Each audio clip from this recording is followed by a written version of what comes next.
नमस्कार दोस्तों, मैं गणिका सिंह स्वागत करती हूँ आप सभी का आपके अपने चैनल गणिका में। कैसे हैं आप सब, ये बताने के लिए हमेशा की तरह कमेंट बॉक्स में जय श्री हरि विष्णु जरूर लिखें। चलिए दोस्तों, आज का ये वीडियो ज्येष्ठ पूर्णिमा पर है। ज्येष्ठ पूर्णिमा का व्रत हमें कब रखना है, स्नान दान की पूर्णिमा कब रहेगी, पूर्णिमा की सरल पूजा विधि क्या रहेगी, इस दिन पे हमें कौन कौन सी चीजें दान करनी चाहिए, किन किन बातों का हमें ध्यान रखना है।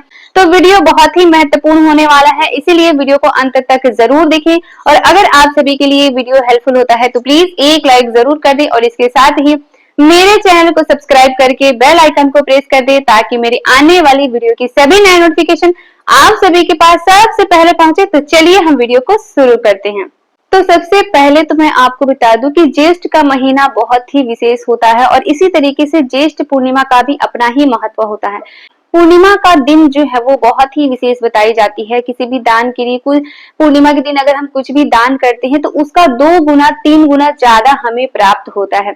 तो इसीलिए पूर्णिमा के दिन स्नान दान का विशेष महत्व बताया गया है। साथ ही जो लोग पूर्णिमा का व्रत करते हैं उनके ऊपर भगवान विष्णु और माँ लक्ष्मी की कृपा सदा सर्वदा बनी रहती है।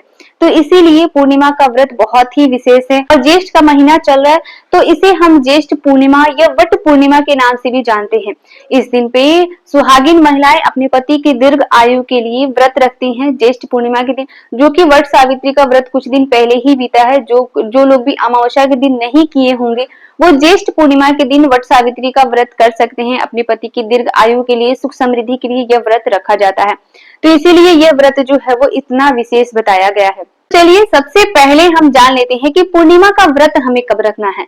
तो मैं आपको बता दूं कि पूर्णिमा तिथि प्रारंभ हो रही है 10 जून दिन मंगलवार को सुबह 10:35 पर और वही पूर्णिमा तिथि समाप्त हो रही है 11 जून दिन बुधवार को दोपहर 1:35 पर।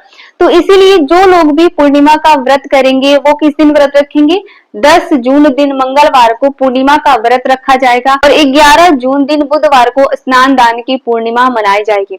तो जो लोग भी पूर्णिमा का व्रत रखते हैं वो 10 जून दिन मंगलवार को पूर्णिमा का व्रत करेंगे। ठीक है। दूसरी चीज क्या है कि आप लोगों ने पूछा है कि दीदी पूर्णिमा की सरल पूजा विधि हमें बता दीजिए, पूजा विधि हमें कैसे करनी है, क्या अलग से चौकी लगाना होता है।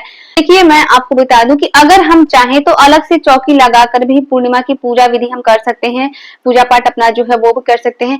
नहीं तो हम जहाँ पे पूजा करते हैं हमारे मंदिर घर में, वहीं पर भगवान श्री विष्णु की, माँ लक्ष्मी की कोई प्रतिमा है तो उसे रखकर हम विधिवत भगवान की पूजा अर्चना जो है वो कर सकते हैं।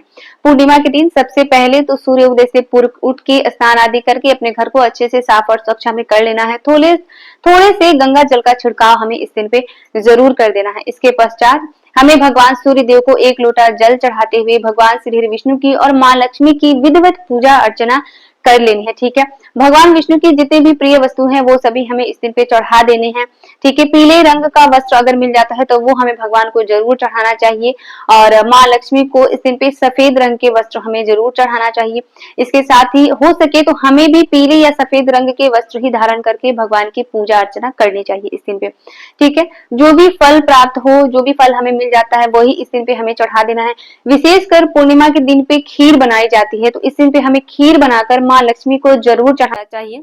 आता है कि पूर्णिमा के दिन जिसके घर भी खीर बनता है उसके घर कभी भी धन धान सुख समृद्धि की कमी नहीं आती है।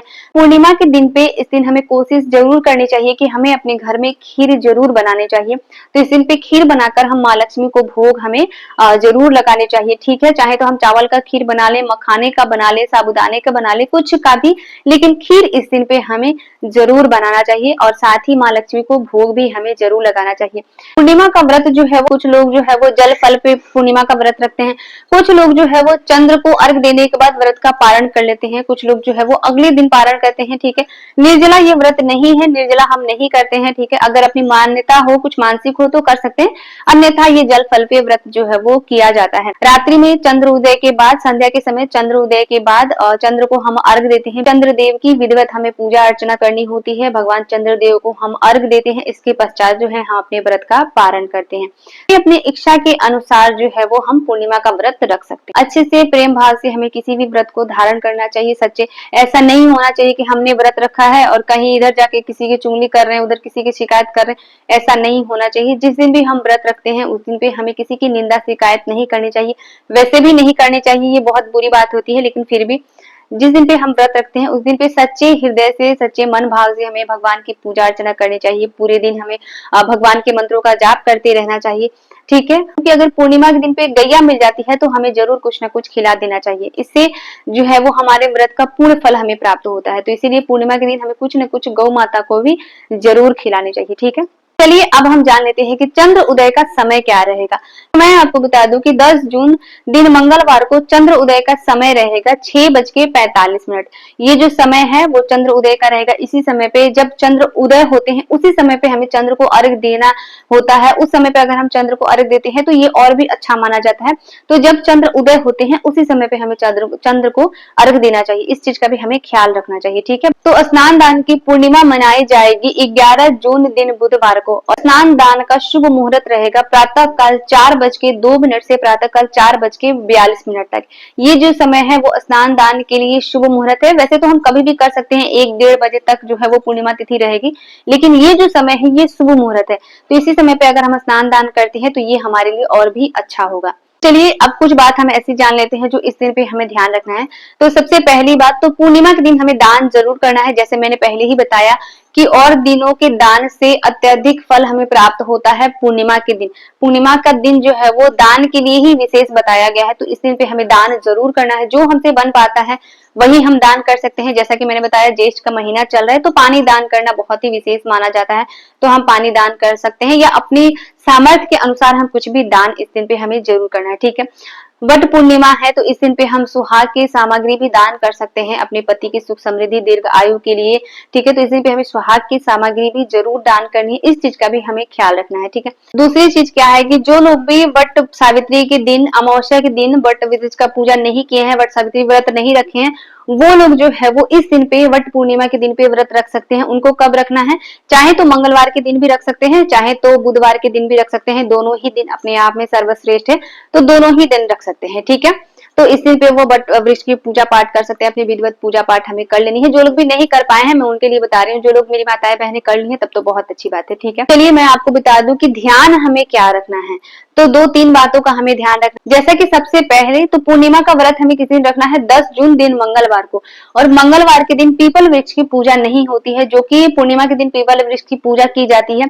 तो मंगलवार के दिन हमें पीपल वृक्ष की पूजा नहीं करनी है। इस चीज का हमें ध्यान रखना है। बुधवार के दिन हम कर सकते हैं, ठीक है। दूसरी चीज क्या है कि इस दिन पे हमें बालों में शैम्पू नहीं करना है। तो आप लोग एक दिन पहले ही अच्छे से बाल वगैरह धो के साफ और स्वच्छ हो जाए। इसके बाद जो है वो दूसरे दिन व्रत का प्रारंभ करने पूर्णिमा के दिन, ठीक है। तीसरी चीज क्या है कि पूर्णिमा के दिन सिंदूर नहीं लगाया जाता। और जो लोग भी वट सावित्री का व्रत करेंगे अगर, तो वो सिंदूर कैसे लगाएंगे, तो मैं बता दूं कि सिंदूर हम लगा सकते हैं। देखिए सिंदूर चढ़ा दीजिएगा वहां पे माता को और वही सिंदूर अपने मांग में भर लीजिएगा तो ये हो जाएगा। लाल सिंदूर भी हम लगा सकते हैं, ठीक है। वो कोशिश कीजिएगा कि पीला सिंदूर ना लगा पाए। जितना बच सकता है उतना हमें बचाना चाहिए। वैसे व्रत से बड़ा कुछ नहीं होता, हमारा इतना बड़ा व्रत है तो इसमें हम लगा भी सकते हैं। इससे हमें दोष नहीं लगेगा। बाल वगैरह मत धोइएगा, इस चीज का ध्यान रखिएगा, ठीक। तो आशा करती हूँ सारी बातें आप लोगों को समझ में आई होंगी अच्छे से। मैंने बहुत अच्छे से समझाया है। कुछ भी अगर कंफ्यूजन हो तो मुझे कमेंट जरूर कीजिएगा। और अगर आप सभी के लिए वीडियो हेल्पफुल होता है तो प्लीज एक लाइक जरूर करें। साथ ही मेरे चैनल को सब्सक्राइब करके बेल आइकन को प्रेस कर दें ताकि मेरी आने वाली वीडियो की सभी नए नोटिफिकेशन आप सभी के पास सबसे पहले पहुंचे। तो मिलती हूँ मैं आप सभी से फिर एक नए वीडियो में। तब तक के लिए नमस्कार।